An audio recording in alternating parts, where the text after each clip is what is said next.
Hey, welcome to Beyond Organic Wine. I'm Adam Huss. Thank you for listening and reading. This episode isn't really an episode, it's just an audio post version of a free Substack article I wrote this week. I've moved the Beyond Organic Wine podcast, as well as all of the writing and resource building that I do, to Substack, where I hope you'll join me, if you haven't already, at beyondorganicwine.substack.com. When I publish a written post in the future, I'm going to accompany it with an audio post like this, maybe slightly better audio. I happen to be traveling and in a kitchen and doing the best I can. But in the future, you'll be able to read or listen as best suits your brain type, situation, whim, or ability to see. I'm releasing this as a short, unadulterated podcast as well, as a sample of what you'll find on the Beyond Organic Wine Substack. I hope you'll join me there at beyondorganicwine.substack.com to continue exploring an ecology-first approach to wine growing, winemaking, and fermentation cultures, and connecting about plant sentience and communication, decolonizing wine, wine forests, re-envisioning wine in a post-vinifera culture world, and much more. This post is titled, "The Seeds in Your Wine." When the Wine Forest Farmhouse, where I'm establishing a married vine polyculture in Spencer, New York, was originally built around 1900, the farmers planted a spruce tree beside it.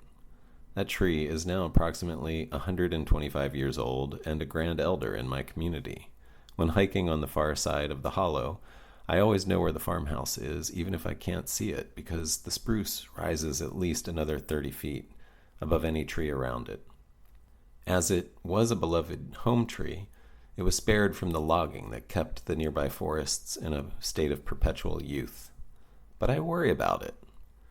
We cannot understand a tree by itself. Trees evolved as forests.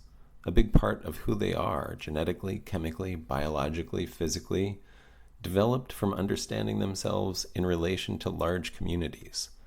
Growing in community, spruce can spring up very quickly. They can spend less energy establishing root systems and channel that energy towards height, knowing that they will have the protection of their community when the storm winds blow. When isolated and unprotected, though, this strategy can be risky, both for the tree and the humans and other lives who live near or in it. We can enable wine, I'm using enable instead of make, at least as I define it inclusively, from the reproductive energies of many more than human lives, including vine people, tree people, shrub and bush people, and many other types of plant people.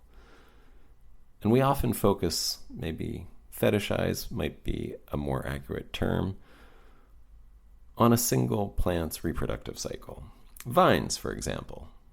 But no matter what kind of lives you partner with to enable wine, vine, tree, shrub, or all of the above, they eventually lead you to begin learning from a diversity of other living systems as well, because no lives grow in isolation.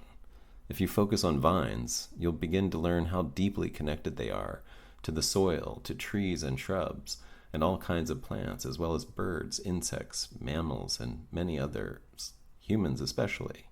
They grow and thrive as networkers and collaborators in an incredibly diverse community of lives. Think, though, how much of what we call viticulture or pomaculture is aimed at reducing both the diversity and number of community members.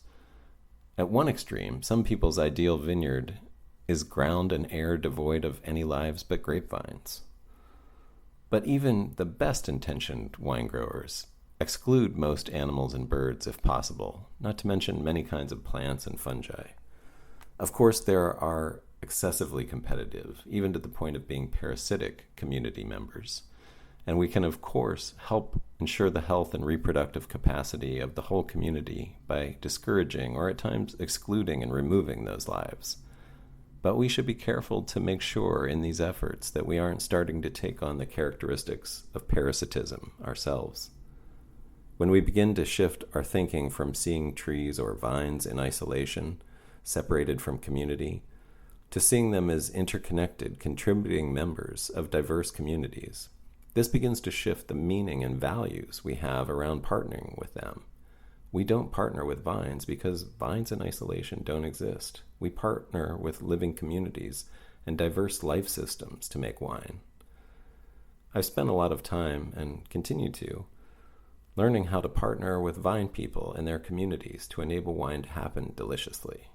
I'm continually impressed by their generosity. From a study titled, "Feed Your Friends, Do Plant Exudates Shape the Root Microbiome?" published on ScienceDirect.com, quote, "Plant exudates shape microbial communities. Overall, plants exude up to 20% of fixed carbon and 15% of nitrogen, which includes an array of simple molecules such as sugars, organic acids, and secondary metabolites, as well as complex polymers such as mucilage," end quote. Vines, trees, and other plants have evolved this incredible ability to feed themselves and create community by setting up a system of interdependence. You might call it a gift economy, as there is much mutual exchange, but no money. Plants learned how to acquire the raw materials of life by simply breathing while sunbathing. They use this unique and amazing talent to build an ever-increasing community and network of sharing and communication by giving a significant percentage of their air harvest away. They don't hoard it for themselves. Much of their energy is spent producing food that draws in a community of lives who need it. The plants become surrounded by just the right lives that sustain its life by sustaining them. When we say it takes a village to raise a child, we should also think about grape or apple seeds. Plants can reproduce most successfully, can nurture the healthiest offspring when in a healthy and thriving community of mutual exchange. This should very much interest us as winemakers, since healthy ovaries, fruit, make the best wine. We in fact specialize in plant reproduction. We are OBGYNs for plants. We are fruit midwives. We are wine doulas. And a supportive and nurturing community is the best way to bring a new life into the world. And there's something much more profound about this. Plants rely on us and a community of other lives to help them reproduce. A plant feeds us and birds and other animals, and by feeding us, it relies on us to carry its system of interdependence out into the world, to be its wings, its wheels, and its legs to spread a design of community building to new lands. Each of its seeds is a potential new community system of giving and communication, and we help prepare it for growth by scarifying it in our digestive tracts while being nourished by the best of what the vine or tree could gather from the air and soil community exchange it co-created. We don't eat the seeds when we drink the wine, though, at least not literally. We don't sell the fruit, but a fermented reminder of it. Or at least that's the potential. I think that's one of the seeds that's in our wine, or could be.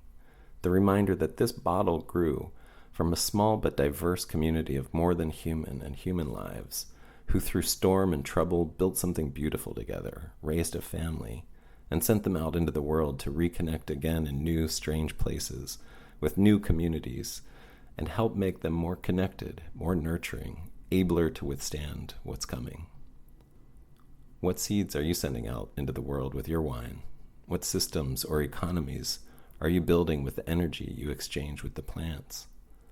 Absent the physical seeds, are you helping to disperse the vine's metaphysical seeds, the stories and ideas the plants embody, or something else?